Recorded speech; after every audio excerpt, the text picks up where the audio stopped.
Actually, when I first heard the vocal put on a song called, fuck, I just went blank on the name of the song. What's the one? The verse. And I was like, the song with the verse. No, the verse where I was like, what? And I turned around and I wasn't expecting it. Skeletons? No. Oh, Love Me Till It Hurts? Love Me Till It Hurts. Love Me Till It Hurts. Yeah. Sometimes it's like when you surprise each other with, you know, performances, you're like, I've never heard that come from you before. You know, you kind of have to just take a step back and go, what? Like, that was badass. Like, I wasn't expecting that, or that's different, or that's unique. I mean, it's just, you can hear where we're pushing each other, you know, and trying to, like, inspire each other or impress each other with our performances. And that was one of them. You guys had some awesome performances on the record. No, you didn't. No, you didn't.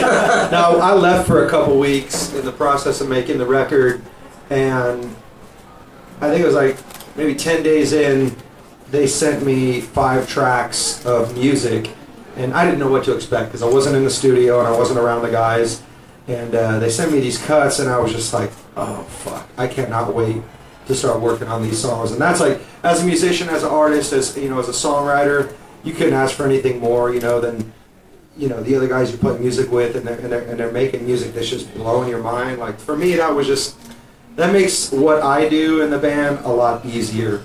And as far as choosing Warriors as like as a teaser track, we wanted to put out something that kind of got people buzzing before we put out Face Everything and Rise. And it's a very different song than any of the other songs on the record, but then again, when you listen to the record, every song kind of has its own life and its own space that it lives in. And so our record company wanted to put something out as we come around on this promotional tour, just to get people talking before we put out Face Everything and Rise. Thank you.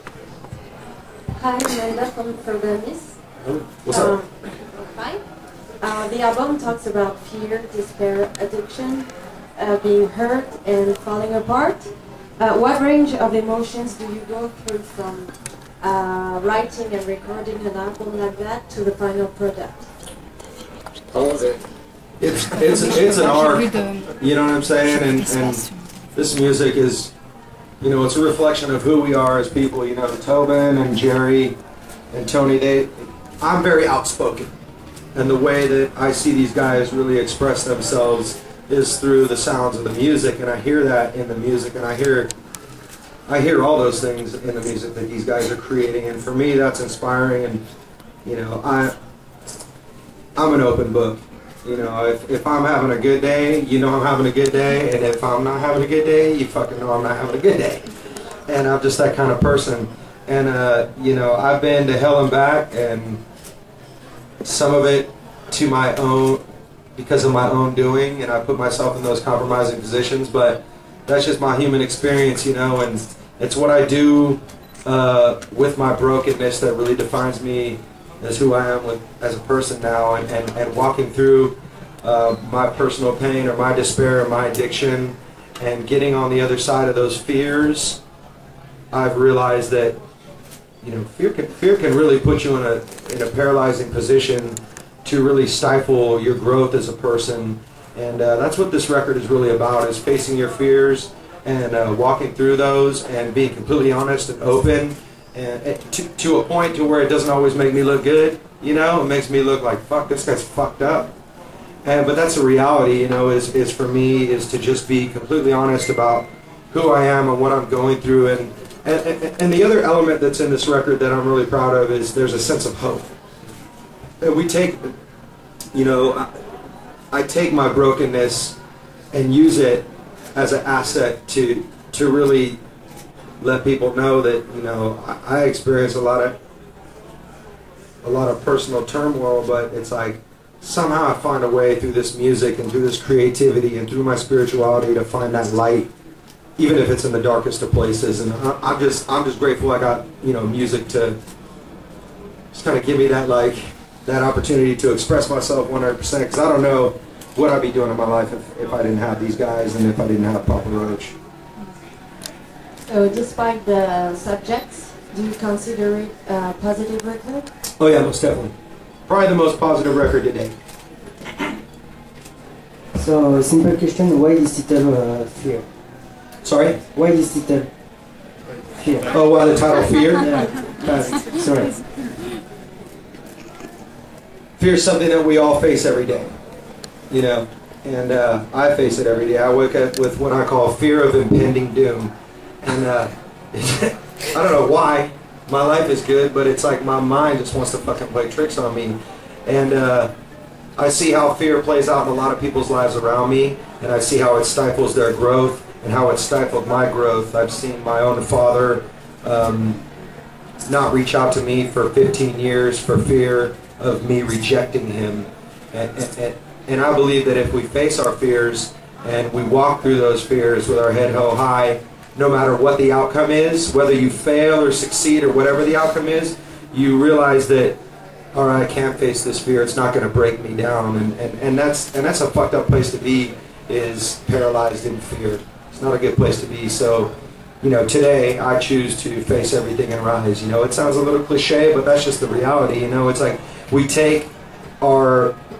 I've taken my greatest failures and turned those things around into like, that's what gives me the opportunity to go help other people. You know, it's like I put down the bottle, I put down the pills, and now I can go help somebody else that's been through that struggle and strife, or, you know, those compromising positions where I've been in, where I've given myself to other women in my life. You know what I'm saying? Like, and to be completely honest with my wife about these things, and then she forgives me, and we walk through this together, and we walk through that brokenness together, and that's the glue that makes us stronger. Like, that's a very fearful place to be, but it's like, if you're not honest and real with the people around you, there's no growth, there's no reality, there's no truth, you know what I'm saying? And that's really what I'm striving for in my life.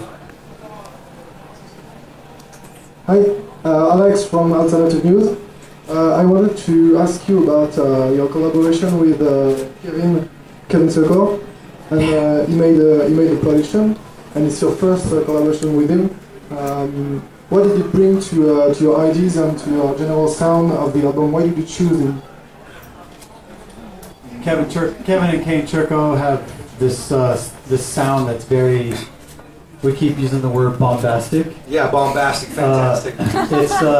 It's heavy, it's very direct, and I think that you know, we kind of had in mind to do a heavy record.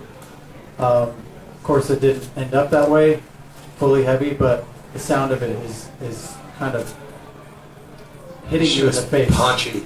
And that was the main reason. And you know, he's a great producer. He and his son both are great producers, good songwriters, and we had a blast doing the record.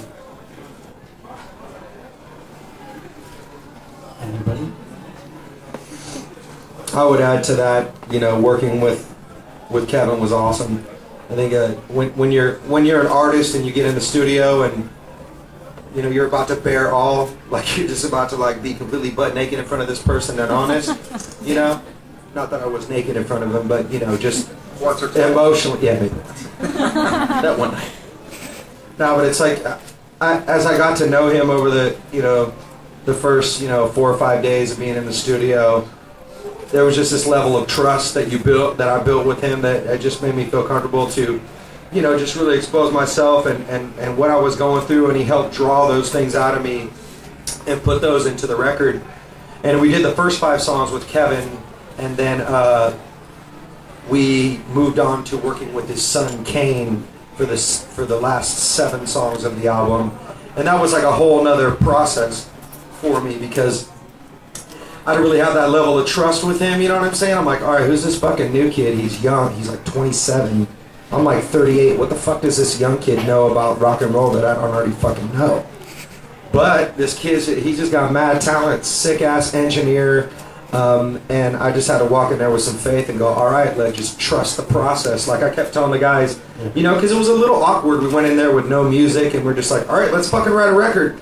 And I just kept telling the guys, let's just trust the process. And as the music just kept unfolding, it just kept revealing itself as like, all right, P. Roach, we're on the right path. It feels right. Even though it's a little awkward at times, it just, the sound and the songs we were creating just were powerful. So definitely glad we made that decision. And I mean, the process, you know, working with those guys was different. Usually we record drums first, so Yeah. Tony, take that away. I mean, having the luxury of hearing the tracks with vocals, guitars, bass, everything laid down, and I got to live with that for a while, and then put my drums down. It was cool, because usually I'm like, okay, here goes, I'm going to put a track down, and I don't know where Jacoby's singing, but I'm just going to guess, you know, and that was cool. I would do that again for sure. I think it helped my playing and my input as far as, you know, what I put down. Yeah, it's cool too, man, because the drum parts on this record are just fucking, it sounds like, I love it when I listen to a record and it sounds like a drummer's having a fucking blast behind his drum kit, and that's what it sounds like on this record, you know? Hey, thanks. So thank you, Tony. Yeah!